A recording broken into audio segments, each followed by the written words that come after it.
paz do Senhor Jesus, meus queridos. Nesse instante eu quero compartilhar com você um vídeo da Palavra de Deus, aonde eu gostaria de colocar o tema renunciando à imagem e semelhança de Deus. Renunciando à imagem e semelhança de Deus. No capítulo 42 do livro de Isaías, ou Isaías 42:8, diz assim: Eu sou o Senhor, este é o meu nome. Olha que lindo. A minha glória, pois, não darei a outrem, nem minha honra à imagem de escultura. Eu sou o Senhor, esse é meu nome. A minha glória, pois, não darei a outro, nem minha honra à imagem de escultura. Meus filhos, nós sabemos que a idolatria, e principalmente Paulo fala em 1 Coríntios 8:4, que o ídolo nada é no mundo. Em outra linguagem, está dizendo que, uma vez, contextuando com Isaías 42:8, que o Senhor fala: o meu nome é Senhor, ou Eterno, este é o meu nome, a minha glória eu não dou a outra pessoa, e nem também a minha honra à imagem de escultura.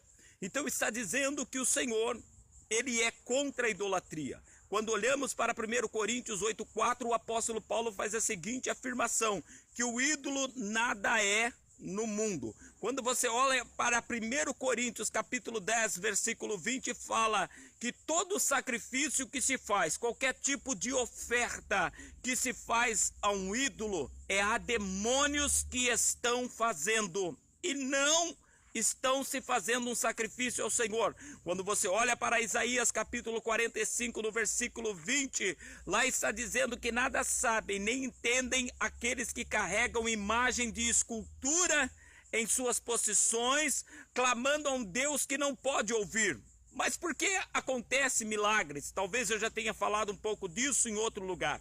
A questão é que o ser humano, foi feito, nós vemos isso em Gênesis 1:27, a imagem, a semelhança do Senhor, a sua semelhança o criou. Macho e fêmea, Deus criou.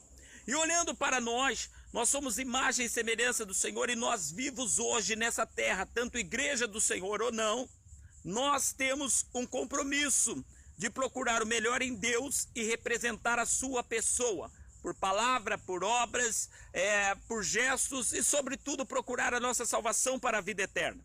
Quando nós olhamos, porém, para a idolatria, desde a queda no jardim, o maior pecado, a maior deformidade que entrou no homem foi a sua fraqueza de mente e de alma, porque a serpente enganou Eva, Eva por sua vez foi lá e teve o poder de engano sobre Adão. Adão comeu voluntariamente, mas ela a induziu, e com o vínculo sentimental forte, porque ele era sozinho e Deus deu para ela, então abaixo de Deus ela era seu tudo, ficou fácil.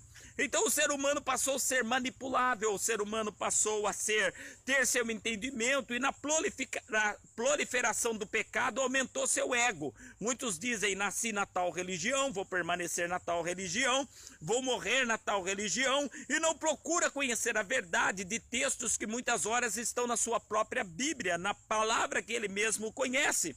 Quando você olha, por exemplo, para 1 João 5:21, João fala assim: filhinhos, guardai-vos dos ídolos. Em outro lugar, evitai-vos os ídolos, guardai-vos, sai fora destas questões.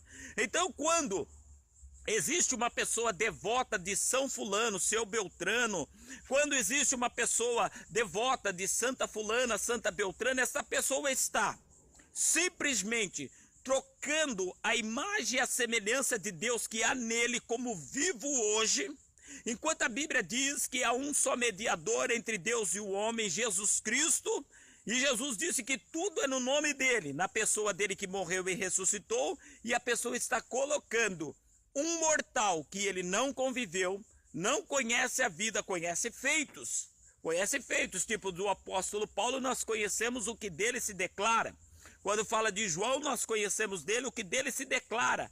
Mas tantas pessoas que foram canonizadas, baseadas na concepção da nossa fé, da fé, na verdade, dos seres humanos que acreditavam na idolatria, enquanto 8:4 de 1 Coríntios diz: o ídolo nada é no mundo. E aí a Bíblia diz, lá em 10:20 de 1 Coríntios, que há demônios que se sacrificam. Então, esses sinais sobrenaturais que estão caindo se divergem em dois deuses: o Deus eterno e o Deus desse século. E o Deus desse século quer fazer algumas manipulações, alguns supostos sinais, e ainda que fosse favorável a alguém, mas o maior sinal que pode vir de alguém eterno, como nosso Deus, ou divino, como nosso Cristo, seria a garantia da vida eterna. Então qualquer sinal e maravilha que vem de alguém que não tem tanto, não preenche o requisito para salvar,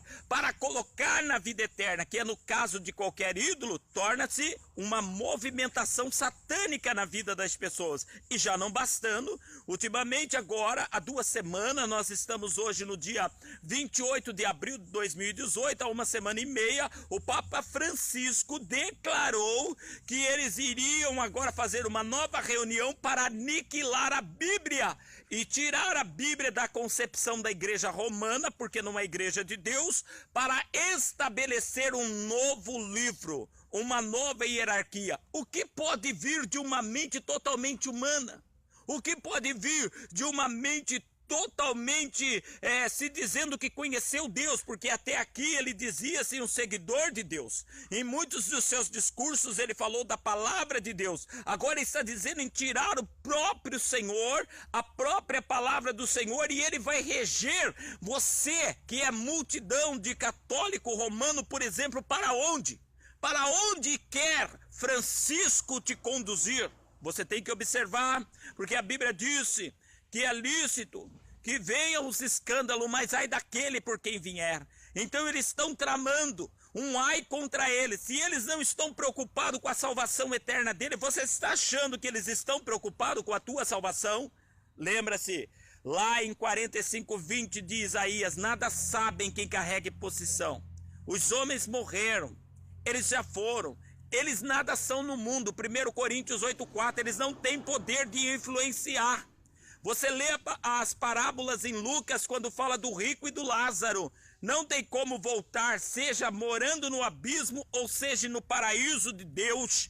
Não tem como voltar. Então é um tempo de abrir os olhos. É um tempo de você se salvar e eu me salvar. Ainda guardando a palavra que Deus revela em 1 João 5:21. Filhinhos, guardai-vos dos ídolos, que Deus tenha misericórdia, porque as legiões estão intensificando o seu trabalhar contra os homens e usando homens que muitas horas é endemoniados, se fazendo de luz, aparelhando-se a nós para distorcer a verdade de Deus. Que Deus te abençoe e me abençoe, que os olhos do nosso entendimento sejam abertos, que a cauterização da consciência seja tirada e que nós corramos e prossigamos em conhecer ao Senhor, se aprofundemos a nos entregar a Cristo, que é o nosso Salvador. Conheça a obra de Cristo na cruz, nenhum santo fez o que ele fez, e sejamos salvos para a glória de Deus e para nos livrar da condenação eterna.